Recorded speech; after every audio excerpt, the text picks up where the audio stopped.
पहले हम लोग इस प्रेस वार्ता में हैं, तो मंच पर बैठे हुए सभी अधिकारियों का परिचय करवाने के लिए मैं खड़ा हूं। अपने सबसे बीच में माननीय आलोक कुमार जी, अंतर्राष्ट्रीय कार्याध्यक्ष विश्व हिंदू परिषद, उनके बगल में अपने इस प्रदेश के प्रदेश अध्यक्ष एवं केंद्र के उपाध्यक्ष विश्व हिंदू परिषद पद्मश्री डॉक्टर आर्यन सिंह जी उपस्थित हैं। डॉक्टर आर्यन सिंह जी बिहार की जो राम जन्मभूमि मंदिर निर्माण समिति, निधि समर्पण समिति बनी है, उसके भी अध्यक्ष हैं।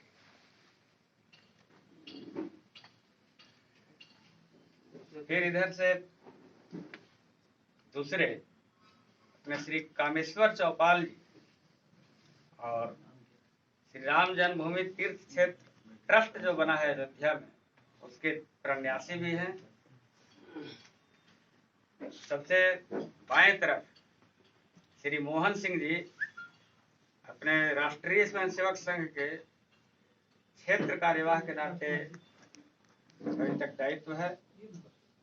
और सबसे दाहिने तरफ श्री राजकुमार सिन्हा जी, अपने इस दक्षिण बिहार प्रांत के सह प्रांत संघ चालक राष्ट्रीय स्वयंसेवक संघ, उनके बगल में श्री कृष्णदेव झा जी, विश्व हिंदू परिषद के अध्यक्ष हैं उत्तर बिहार में। नीचे अपने क्षेत्र के विश्व हिंदू परिषद के क्षेत्र मंत्री श्री वीरेंद्र विमल जी हैं, उनके और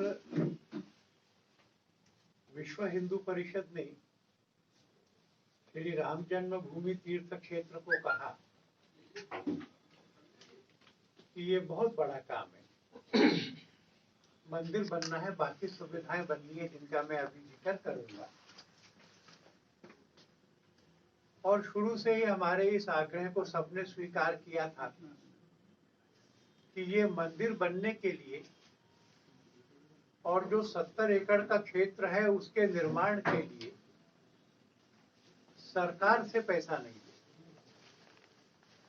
गोरखनाथ मंदिर के समय भी हिंदू समाज ने तय किया था कि सरकार से पैसा नहीं लेंगे, अभी भी तय किया कि सरकार से पैसा नहीं लेंगे, ये पैसा समाज के प्रयत्न से जुटा है। और समाज के प्रयत्न से जुटाएंगे का मतलब ये नहीं है कि कुछ बड़े सामर्थ्यवान लोग पैसा दें।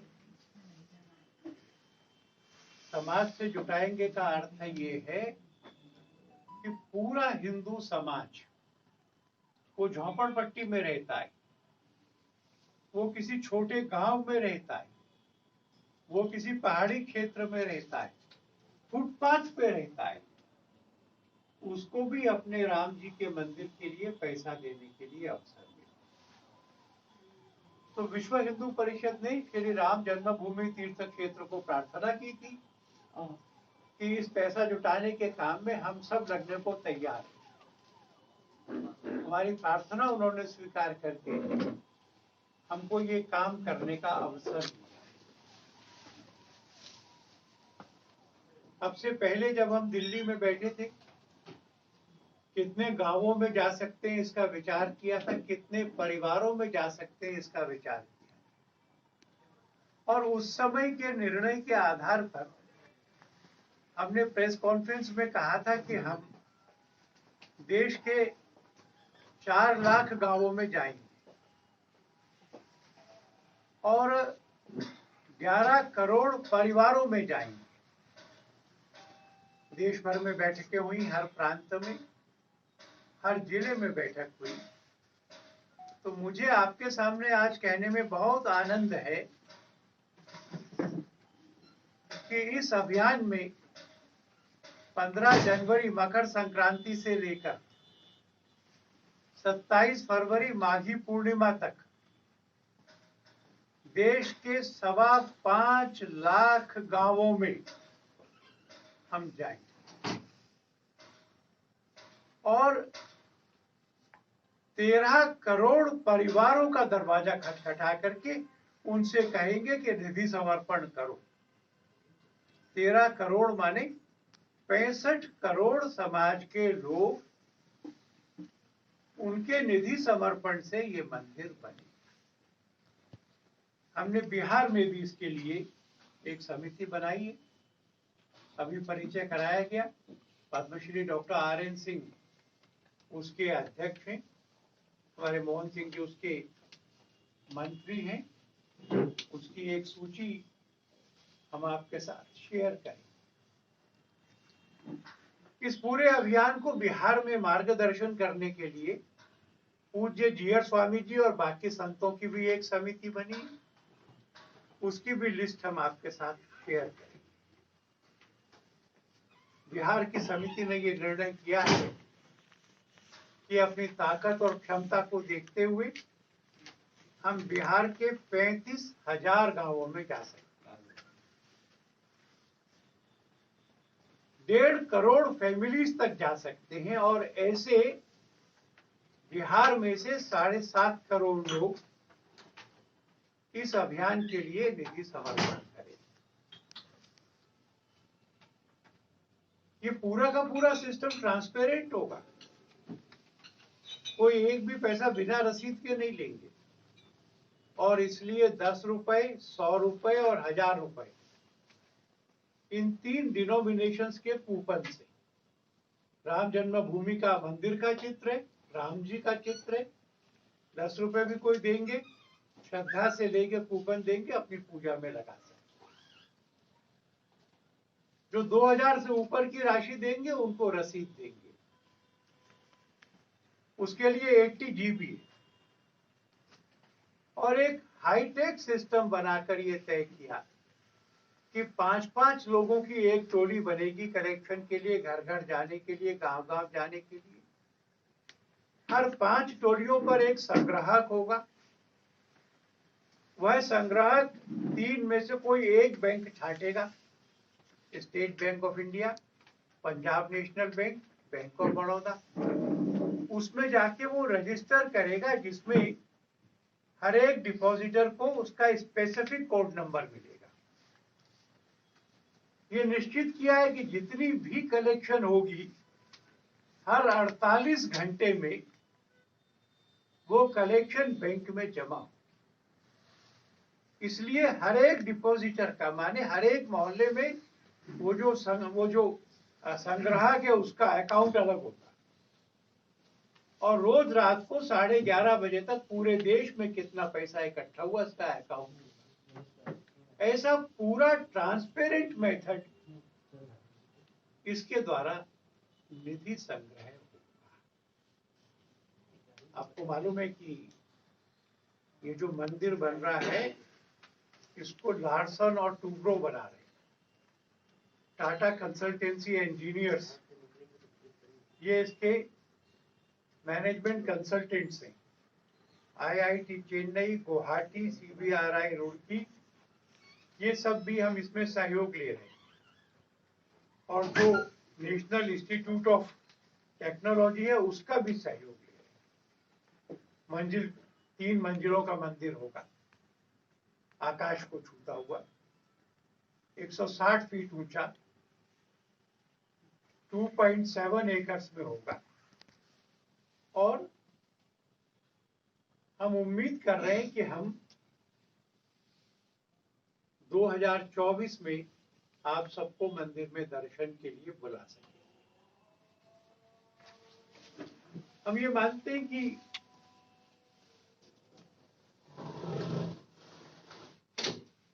जो लोग वहां आए उनको केवल मंदिर देख करके नहीं आना है। 472 साल का संघर्ष हुआ है, 86 लड़ाइयां हुई हैं, 4 लाख से ज्यादा लोग मरे। ये पूरा वहां दिखना चाहिए, सजीव रूप से दिखना चाहिए। जितने भी म्यूजियम के क्षेत्र में प्रगति हुई है उसका उपयोग करते हुए ये पूरा संघर्ष दुनिया में जहां जहां रामलीला होती है, राम कथा होती है, उसकी झांकियां, और रामायण के हिसाब से राम जी का जो पूरा जीवन चरित्र है वो ऐसा एक बहुत सुंदर आधुनिक म्यूजियम वहां बनेगा। आप जाएं तो आप एक दिन 2 दिन उस म्यूजियम में राम जी के साथ रह सकें। एक बहुत बड़ा कथा भवन बनेगा, साल में 365 दिन कथा हो, जिसमें एक बड़ा एम्फी थिएटर बनेगा 360 डिग्रीज का, जिसमें रोज रामलीला या बाकी नृत्य नाटिकाएं। वहां पर एक सीता रसोई के नाम से जगह सब लोग पूजा करते हैं, जहां सीता जी चौका करती थी, वहां प्रसाद बनेगा और प्रसाद बांटने के लिए एक बड़ा भवन बनेगा। दुनिया भर के लोग यहाँ रिसर्च करने आए, उसकी फैसिलिटीज होनी चाहिए। तो एक लाइब्रेरी होना, एक रिसोर्स सेंटर होना, एक आर्काइव्स होना, एक कन्वेंशन सेंटर होना, ये सब वहां उपलब्ध कराएंगे। राम जी यज्ञों की रक्षा के लिए गए थे, यज्ञशाला होगी, एक वेद विद्यालय होगा। ऐसी बहुत सारी सुविधाओं को जब हमने सोचा तो लगा कि 70 एकड़ कम पड़ रहा है। आसपास के लोगों से बात करके, और अब यह सब सुविधाएं 108 एकड़ में बनाई जाएंगी। जैसा मैंने कहा कि 2024 तक ये पूरा होगा मंदिर का निर्माण। विश्व हिंदू परिषद ने ये जो निर्णय करा कि हम 6.5 करोड़, ये 13 करोड़ परिवारों के पास जाएंगे, इसका एक कारण हम ये मानते हैं कि ये केवल एक और मंदिर का निर्माण हम नहीं कर रहे,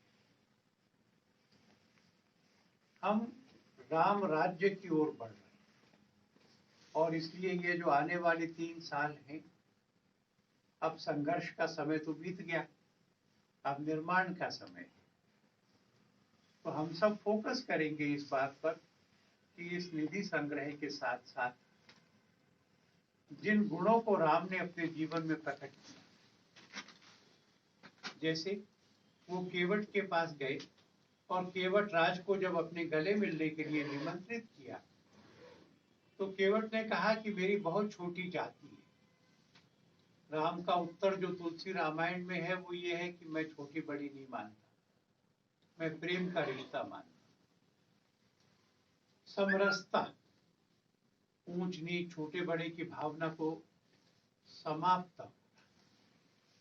राम ने शेड्यूल्ड ट्राइब्स के पास, सबके पास गए थे, अयोध्या बुला के नहीं मिले थे, विज्ञान भवन में नहीं मिले थे, नंगे पैर गए थे। देश के शेड्यूल्ड ट्राइब्स का देश की मुख्य धारा में आना, आर्थिक रूप से भी, शैक्षणिक रूप से, वो अहिल्या के आश्रम में गए थे और ये प्रश्न हम सबके सामने खड़ा किया कि दोष तो इंद्र का था, पाप तो इंद्र का था, अहिल्या क्यों पत्थर कर दी गई? तो महिलाओं की गरिमा। और अरण्य कांड में आता है कि जब उन्होंने ऋषियों की हड्डियों के ढेर देखे तो प्रतिज्ञा करी, हाथ ऊपर करके, निशिचरहीन करो मही, आतंकवाद को समाप्त कर। तो इन 3 वर्षों में जैसा वहां मंदिर बने, प्रत्येक हृदय में भी मंदिर बने और एक स्वस्थ, सबल, संगठित, संस्कारित, वैभव युक्त ऐसा भारत हम निर्माण करें, दुनिया भर को राह दिखाने वाला। कि सुख और आनंद चाहिए तो भारत बताएगा कि कैसे हो सकता है। ये अभियान होगा, 15 जनवरी से इसकी शुरुआत होगी, माघी पूर्णिमा 27 फरवरी तक चलेगा और इस देश की जनता का इतना बड़ा सहभाग ये इसमें प्राप्त होगा। आपको जो पूछना हो आप इसमें